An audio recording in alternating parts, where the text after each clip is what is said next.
샬롬 할렐루야. 제목은 은밀한 것들. 욥기 12장 22절. 어두운 가운데에서 은밀한 것을 드러내시며 죽음의 그늘을 광명한 데로 나오게 하시며. 내 동료 연구자에게는 바다에 가라앉는 꿈을 이야기한 친구가 있다.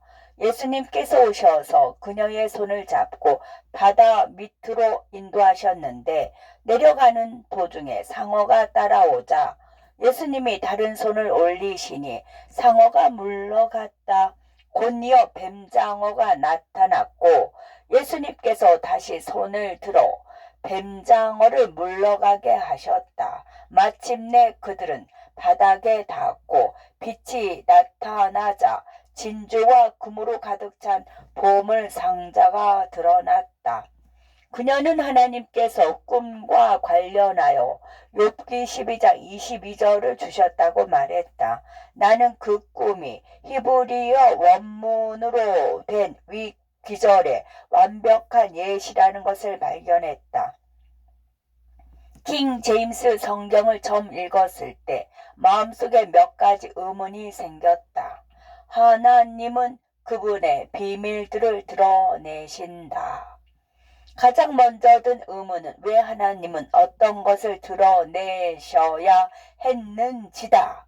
그분은 이미 모든 것을 알고 계시지 않는가? 여기에서 드러내다로 번역된 히브리어다. 이 단어는 두 가지 가능한 어근 중 하나에서 유래했다. 드러내다를 의미하는 가 되어 비밀을 밝히는 것을 표현하는 데 사용된다. 나는 후자가 문맥에 더 적합하다고 생각한다. 은밀한 것들은 히브리어를 번역한 것으로 찾을 수 없는 것을 의미하기도 한다. 그러므로 하나님은 찾을 수 없는 비밀스러운 것들을 드러내신다. 어둠을 뜻하는 단어다. 이 단어를 이해하려면 언어의 역사를 알아야 한다.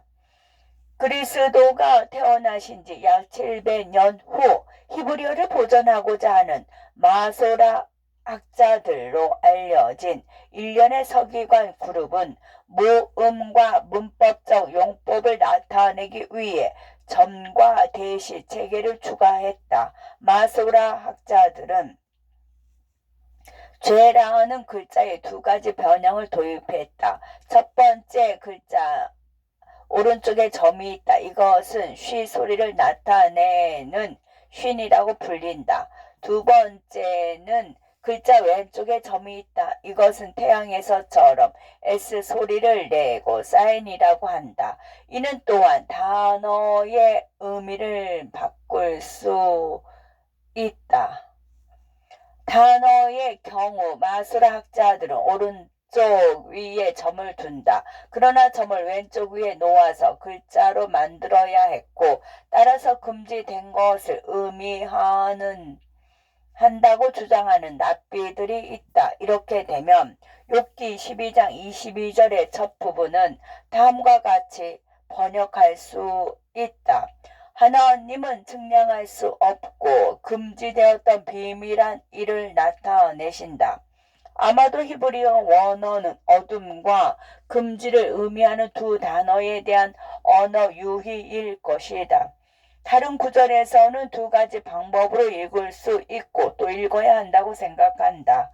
이 구절 뒷부분에 죽음의 그늘을 광명한 데로 나오게 하시며 라는 구절이 있다.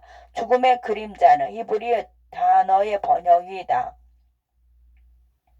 많은 번역가는 이 단어를 합성어로 간주한다. 이 단어는 그림자를 의미하는 어근과 죽음을 의미하는 어근으로 구성된다. 원래 토라는 매우 긴 하나의 단어로 기록되었음을 명심해야 한다. 실제로 현자들은 토라는 한 단어일 뿐이라고 가르친다. 원문에는 글자 간의 구분도 모음도 없었다. 즉 영어 문장을 고대 히브리어 형식으로 띄어쓰기를 하지 않고 모음도 없이 쓰면으로 표기할 수 있다. 모음과 단어 분리가 없으면 읽기가 거의 불가능하다. 이것이 고대 히브리어에 많은 모호성이 존재하는 이유이며 고대 히브리어를 영어와 같은 현대적이고 정확한 언어로 번역하기 어려운 이유다. 마소라 학자들은 개별 단어를 나타내기 위해 문자를 분리하고 절과 장을 구성하기 위해 분리를 도입했으며 모음을 나타내기 위해 점과 대시를 도입했다. 내가 말하고 싶은 것은 죽음의 그림자를 의미하는 히브리어 합성어에서 마지막 낱말은 쉽게 다음 문장의 첫 번째 단어의 첫 글자가 될 수 있다는 것이다. 그러면 동사가 미래형으로 다음 절에 놓이게 된다. 그가 일으키실 것이다. 나 그가 크게 하시다가 아니라 그가 일으키실 것, 그가 크게 하실 것이다를 의미한다. 즉 죽음의 그림자에서 가져와 다음 단어에 넣으면 합성어만 남게 된다. 따라서 죽음의 그림자는 불명확한 것, 그의 비밀들을 의미하는 단어가 된다. 다음으로 빛에 해당하는 단어를 살펴보자. 이 단어에는 전치사가 접두사로 붙어있고 관사도 붙어있다. 이 구절의 마지막 부분은 그분은 그분의 비밀들을 빛으로 가져오신다로 번역해야 한다. 빛이 그분의 비밀들로 가는 것이 아니라 그분이 그분의 비밀들을 빛으로 가져오신다.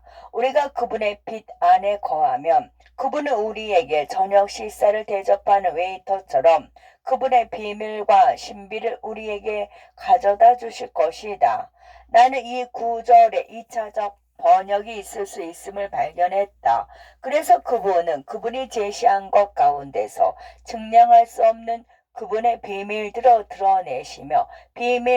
드러내시며 그분의 비밀들을 빛으로 가지고 오실 것이다 라고 말이다.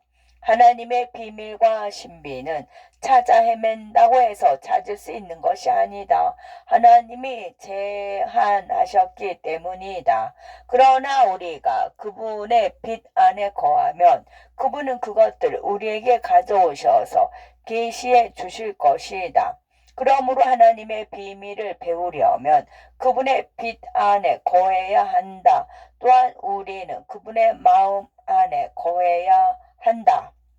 내 동료 연구자의 친구가 자신의 꿈과 관련하여 하나님께서 욥기 12장 22절을 주셨다고 언급했을 때 하나님께서 그녀에게 묵상을 설명하는 방법으로 이 구절을 주신 것 같다고 말했다.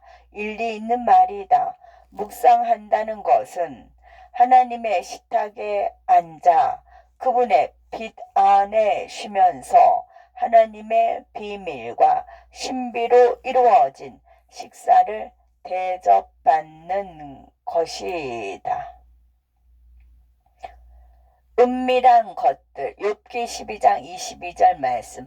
어두운 가운데에서 은밀한 것을 드러내시며 죽음의 그늘을 광명한 대로 나오게 하시며. 아멘.